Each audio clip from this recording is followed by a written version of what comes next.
So hello guys, কেমন আছেন সবাই আশা করি সবাই ভালো আছেন। তো আমি জয়দেরকান্দি থেকে কুন্ডার রাস্তা দেখা যাচ্ছি, এখন যাইতেছি, আপনারা সবাই আমাদের পাশে থাকবেন। তো আমি কিছুক্ষণ আসার পরে আমার চাচার কাছে একটু দেখা হলো, তো দেখতেছেন চাচা কিছুক্ষণ পরে ঢাকা চলে যাবে। সো আমি জয়দেরকান্দি থেকে কুন্ডা এসেছি, তো কুন্ডার রাস্তা দেখার জন্য এসেছি। রাস্তাটা সব অস্থির একটা রাস্তা, সবাই উঠছে দেখতেছেন রাস্তার মেঝে, খুবই অস্থির লাগতেছে। ভিউটা দেখাইলে কি কমবো, ওই দেখেন অস্থির একটা ভিউ। তো রাস্তার পাশে আসলাম, তো আমাদের ব্লকের পাশে আপনারা থাকবেন।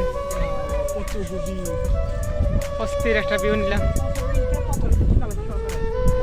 এই দেখছেন অস্থির একটা বিল হাওয়ার। তো আমরা এখন আসলাম কুন্ডা বনাম মুইশবাইয়ের একটি রাস্তা হচ্ছে, এই রাস্তা দেখার জন্য এসেছি। অস্থির একটা রাস্তা, তো দেখতেছেন গাইস রাস্তার মধ্যে দেখাচ্ছি অস্থির একটা রাস্তা। এদিকে মুইশবাইয়ের, এদিকে এলে কুন্ডা, অস্থির একটা রাস্তা। তো পথের মেঝে আমার চাচারে দেখা হইলো, আমার বড় চাচা আজকে ঢাকা চলে যাচ্ছে, তো ওনাকে একটু আগে দিয়ে এলাম। অস্থির একটা ভিডিও বানাইতেছি, তো আপনারা লাইক আর কমেন্ট করবা।